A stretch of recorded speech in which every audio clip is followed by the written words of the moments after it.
Morning.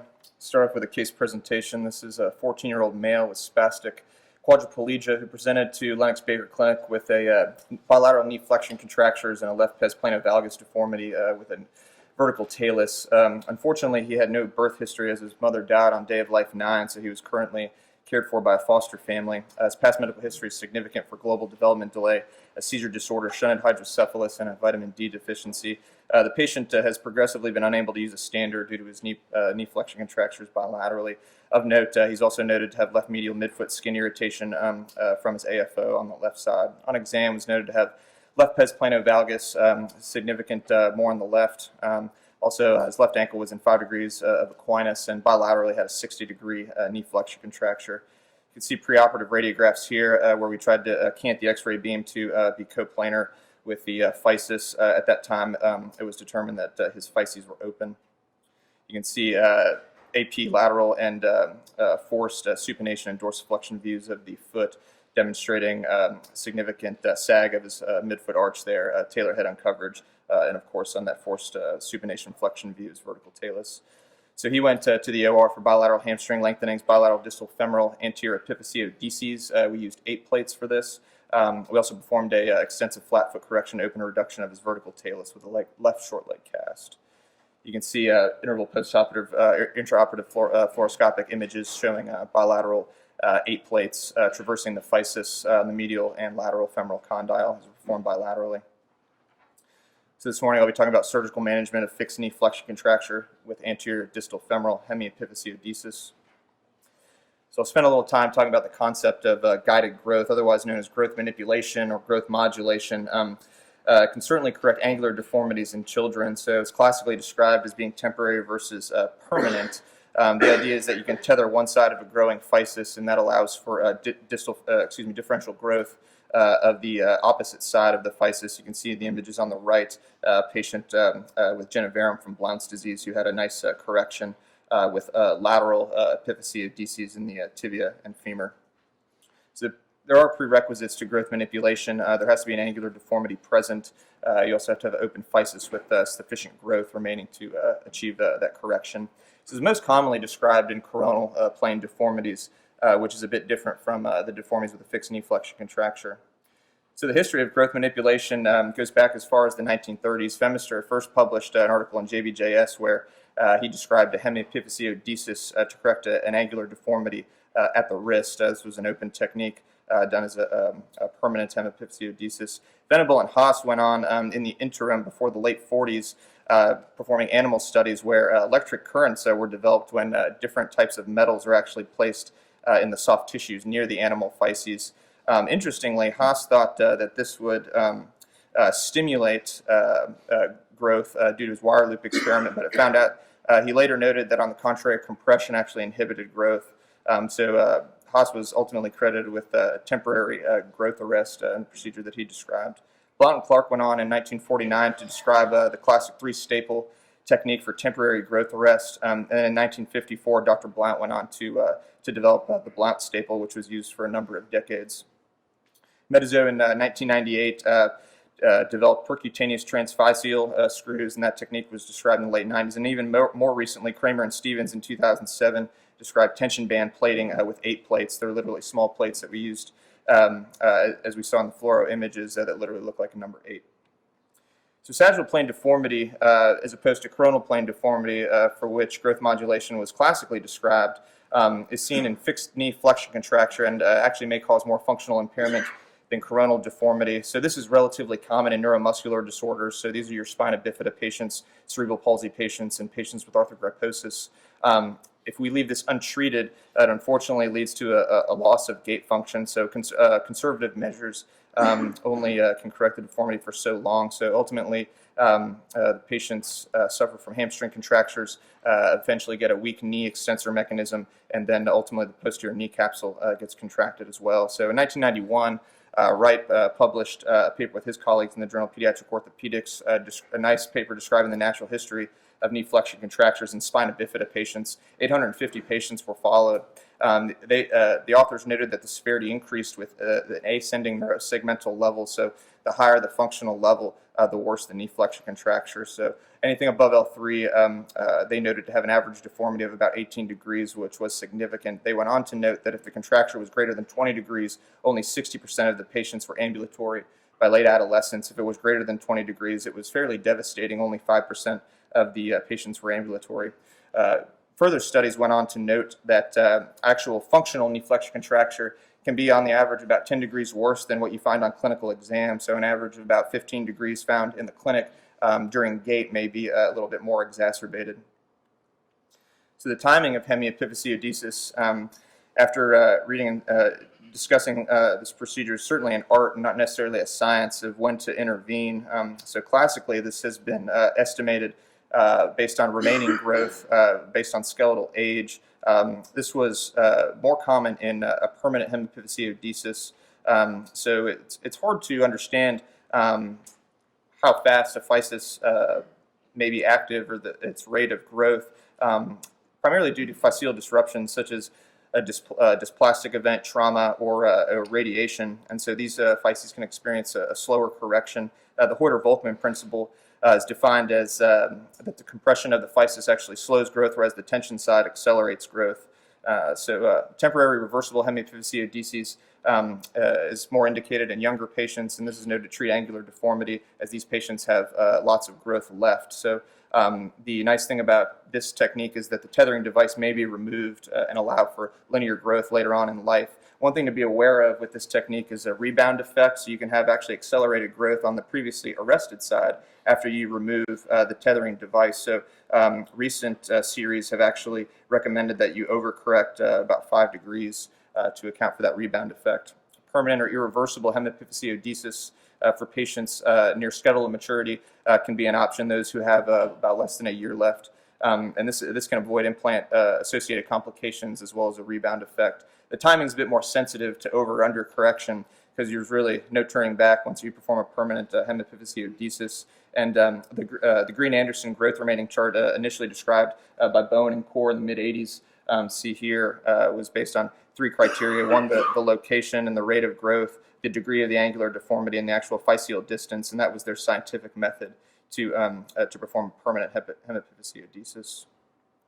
So there are plenty of other surgical options that have been described. So why would we consider growth manipulation when certainly alternatives also exist? So multiple procedures have been previously reported, such as muscle lengthenings, which consist of hamstring lengthenings.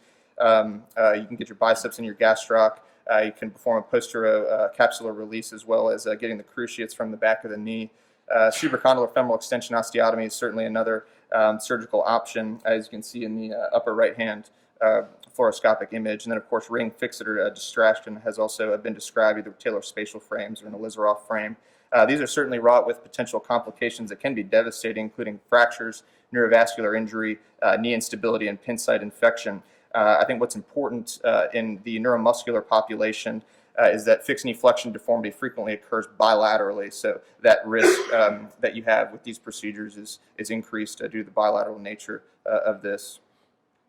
So anterior distal femoral epiphysiodesis has recently gained popularity. It was actually first described in 2001 as a technique used specifically for this problem.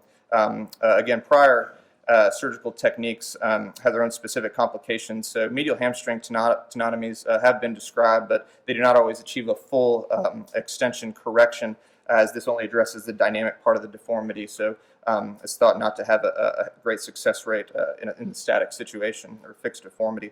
Posterior knee release can be a technically demanding procedure, as you're certainly around some high-priced real estate with neurovascular structures in the back of the knee. You also have a risk of destabilizing the knee if you release your cruciate ligaments.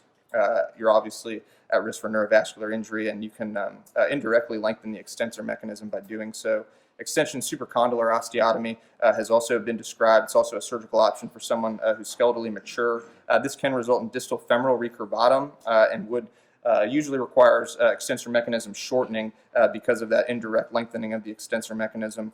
This is wrought with a risk of fracture as well as a coronal plane deformity that you have to account for if you use constructs such as a blade plate. And then external ring fixators, again, such as the Elizarov or Taylor spatial frame, can be used as a distraction device, but is also at risk for pin site infection. It's also not well tolerated by special needs children, as you can see. Imagine trying to take care of this young patient with bilateral frames. So for fixed flexion contractures, staples and tension band plating, known as 8 plates, have been the implants of choice. So it's really revolutionized the treatment of this because it's a minor outpatient procedure that does not require immobilization after surgery. As early as 2010, reviews, there was no demonstrable difference between the two implants, although recent studies that I'll discuss have suggested that perhaps the rate of correction may be a bit better with the 8 plates. Again, Kramer and Stevens in 2001 first published their series with anterior stapling for fixed knee flexion contracture. So has the Blount staple really been a staple since the late 1940s? So recently there has been concerns regarding implant failure or breakage of the implant and potential for physeal arrest, which has led to development of the tension band or 8-plate technique. So I think having been part of some of these cases certainly epitomizes the phrase that no one really looks good taking out hardware. So that's probably one of the issues with the staples that I didn't see well described in recent studies as a benefit of the 8 plates, where you can just go in and take out a screw. Next thing you know, you're opening up the hip revision system and using the shucla to get the staple out, which can be difficult. Stevens in 2007 published the first series specifically with 8 plates, where he had 34 patients, 65 deformities, including bilateral knees, that reported no premature physeal arrests. And he reported a 30% increased rate of correction compared to staples. It has been indicated that longer-term follow-up is required to further define the indications for the 8 plates specifically.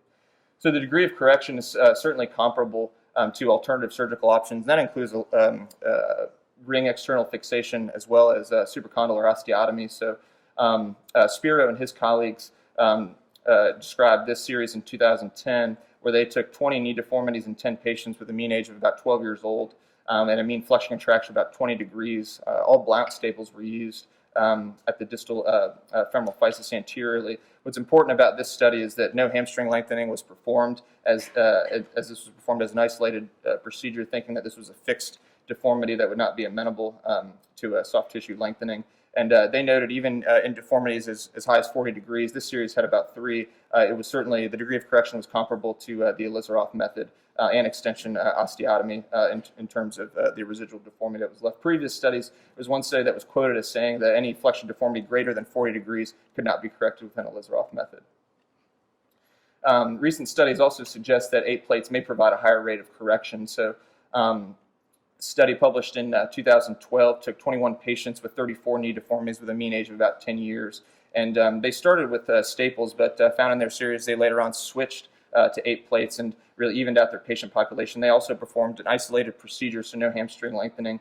And they found that the degree of correction was similar to staples, but the rate of correction was noted to be higher with 8 plates, on average about 20 months compared to staples, which was about 30 months. And that was statistically significant. So they concluded that, at least in their series, in their hands, 8 plates were favored over staples. And I think the radiographic images on the right really show some of the distraction with the tension band technique.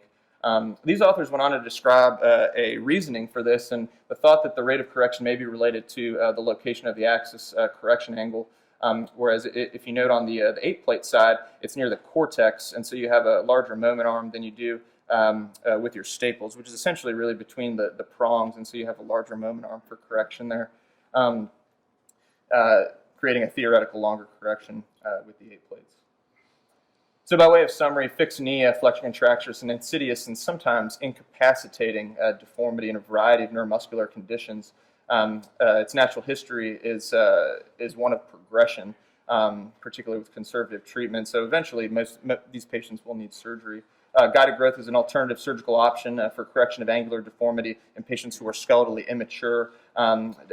Most series have described patients needing at least 1 year of growth, and that's consistent with about the 20-month interval with 8 plates to achieve an appropriate correction.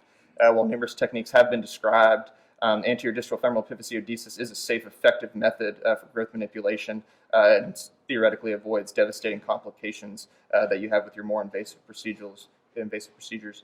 Staples and 8 plates have demonstrated proven efficacy in correction of fixed knee flexion contracture, and 8 plates may achieve a faster rate of correction based on recent series.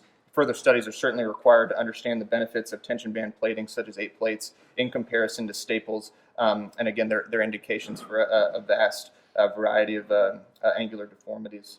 More extensive surgical procedures, such as supracondylar extension osteotomies, you can, with the advent of growth modulation, you can reserve these procedures for patients with insufficient growth potential as a bailout when they're older.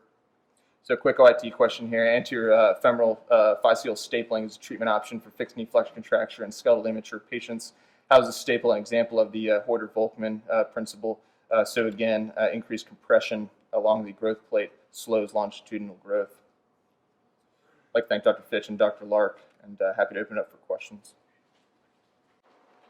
That's really nice overview of this topic. I have a couple questions for you.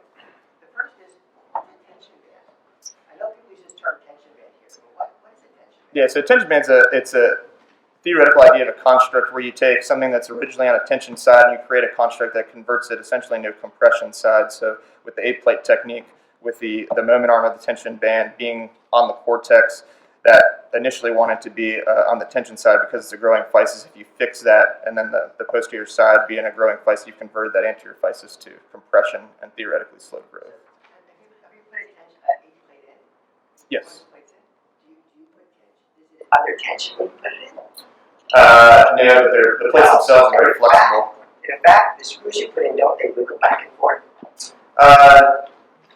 Pretty good purchase, but when they certainly grow, they diverge. Yeah, they move. It's built on purpose so that the thing doesn't move. So can it be a tension band? Can it be a tension band if you have a plate that's not rigidly fixed to the bone? Can it technically be a tension band if something attaches to wiggles? I suppose technically not. Technically not. So I know. So lots of people use words in the literature that aren't really accurate. So although people sometimes call it tension band, technically it's not tension band because it doesn't actually fulfill the criteria of taking what should be sort of taking a tensile force and making it into a compressive force by squeezing things together because the thing moves. It's really guiding growth. It's not technically a tension band because you don't put tension onto it. You can have tension bands that come over time. Like when those things have a lot of wiring around it, tension band might get more tension as you use things more, but this really isn't technically a tension band. Second question is, when you put your leg, I noticed all your x-rays on those things were all with knees in flexion. So if you put your knee out straight, where's the growth plane in relation to the patella? It should be relatively perpendicular to the patella, so theoretically a straight AP view with the beam directly perpendicular to your straight leg should catch the physis. That's why we struggled preoperatively for this patient. We had about a 60-degree flexion contracture. We had to cant the beam. So if you put normally if you put your leg out straight and you find the exact middle of the patella, the center of the patella, up and down, that's where the growth plate is. So if you're putting these things anteriorly over the growth plate, anteriorly on the front, which right in the middle of the patella goes, where it straightens out, it has to be straight. You now put all the stuff in front of it. Should that be right where the patella goes? No, so it's a bit oblique. In the small series that I've been a part of, I found that these plates they all don't fit the same way, and so you certainly want to keep them away from the patella, so it's certainly not an area of rubbing the patellofemoral joint. But no, it's more of an anteromedial, anterolateral placement. Yeah, so it's not always so easy, especially in a younger child, to get that to work. And so that's why I think it's interesting that, like, if you look at papers, they never show an extended X-ray. I wonder how the motion really is and what really happens to the patellofemoral joint. So I think one of the things that's unclear about these patients long term is what the patellofemoral joint is going to look like and whether or not that's really been violated a little bit by some of these plates, especially in younger children, where the plates are relatively large compared to the size of the Well, what's different about it? So it was a nice overview of guided growth. and this is an example of guided growth. But what's different about this indication than all the other indications I can think of? This indication is for a fixed deformity, as opposed to, so a lot of your coronal deformities tend to be a bit more flexible. So you're creating a deformity. Correct. Rather than fixing a deformity, right? So if you have valgus deformity of your knee and you use guided growth and they straighten, you've corrected a deformity. What you're doing here is you're creating a deformity. The deformity is at the knee joint, and you're creating a weaker bottom deformity of the feet. And so my big question about this is, what's the long-term follow-up?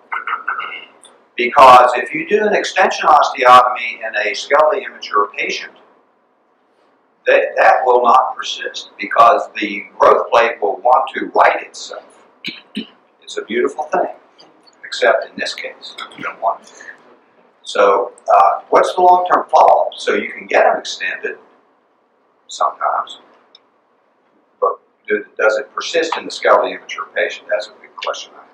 Yeah, I don't think we really know that, and that's been admitted by a number of the authors where a lot of the evidence is small series and anecdotal evidence. So that's a great point about the fact that it's an indirect correction. One time. And if the cause of the problem is hamstring spasticity, you still are going to be fighting in a CP patient. That still can cause recurrence. The other thing is, what's the data on, so you're changing the arc of motion, you're not improving range of motion, you're changing the arc of motion. So is it a one-to-one relationship, loss of knee flexion to gain of knee extension? What's the data on that? It certainly hasn't been described. Most objective parameters have been described, not so much in gain of extension, but correction of the deformity. So it's, with the anterior plating, it's been comparable to talospatial frames, ilisoral frames, as well as supracondylar extension osteotomy. So, but they don't describe the degree of correction of the flexion contracture. Why use external fixture for an extension osteotomy?